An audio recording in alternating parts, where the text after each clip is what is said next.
भरी बाजार की गहमा गहमी में एक बूढ़ा फल विक्रेता अपनी टोकरी सजाकर बैठा था। उसके पास उसका वफादार छोटा सा कुत्ता मोती हमेशा की तरह चुपचाप बैठा रहता था। तभी दो पुलिसकर्मी वहां आए और बूढ़े व्यक्ति से अवैध रूप से उगाही करने लगे। गरीब आदमी ने हाथ जोड़कर कहा कि उसके पास अतिरिक्त पैसे नहीं है। उनमें से एक पुलिसकर्मी गुस्से में आकर बूढ़े आदमी को जोरदार थप्पड़ मार देता है। भीड़ चौंक कर देखती तो है, पर कोई आगे नहीं आता। बूढ़ा आदमी शर्म और दर्द से कांपता रह जाता है। यह दृश्य देखकर वफादार मोती सह नहीं पाता। वह भौंकते हुए आगे आता है और पुलिसकर्मी के पैर में काट लेता है।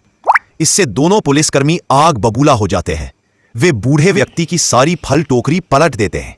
फल सड़क पर बिखर जाते हैं और पास में खड़े मोती को पकड़कर एक पिंजरे में बंद कर देते हैं। बूढ़ा आदमी लाचार होकर चिल्लाता रह जाता है, पर कोई मदद नहीं करता। पुलिस वाले मोती को दूर पहाड़ों की तरफ ले जाते हैं और एक गहरी खाई के पास ले जाकर पिंजरे को खोल देते हैं। डर के मारे मोती पीछे हट नहीं पाता और ढलान फिसलकर नीचे चला जाता है। पत्थरों से टकराकर बुरी तरह घायल हो जाता है।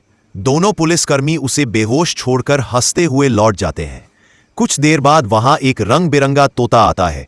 वह घायल मोती को देखकर द्रवित हो जाता है।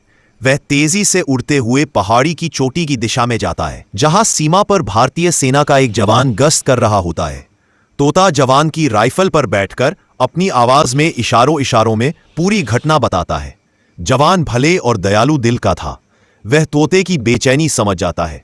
बिना एक पल गंवाए वह तोते के पीछे पीछे खाई की ओर दौड़ पड़ता है। तोता रास्ता दिखाता हुआ आगे आगे उड़ता है। मुश्किल और उबड़ खाबड़ रास्ता पार करते हुए जवान घायल मोती तक पहुंचता है। वह मोती की नब्ज जांचता है और उसे तुरंत अपने कंधे पर उठा लेता है।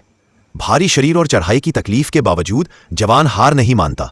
वह मोती को लेकर अपने आर्मी कैंप पहुंचता है और मेडिकल टीम की मदद से उसका इलाज करवाता है। धीरे धीरे मोती को होश आता है और उसकी जान बच जाती है। तोता पास के पेड़ पर बैठकर यह सब देख रहा होता है और उसकी आंखों में भी चमक लौट आती है। बूढ़े व्यक्ति के वफादार मोती को नया जीवन मिला, एक नेक और बहादुर भारतीय जवान की वजह से। दोस्तों, इस तोते की मेहनत और हमारे भारतीय जवान के दिल की दया को सलाम। अगर आपको यह कहानी अच्छी लगी हो तो लाइक, सब्सक्राइब और कमेंट करना ना भूलें।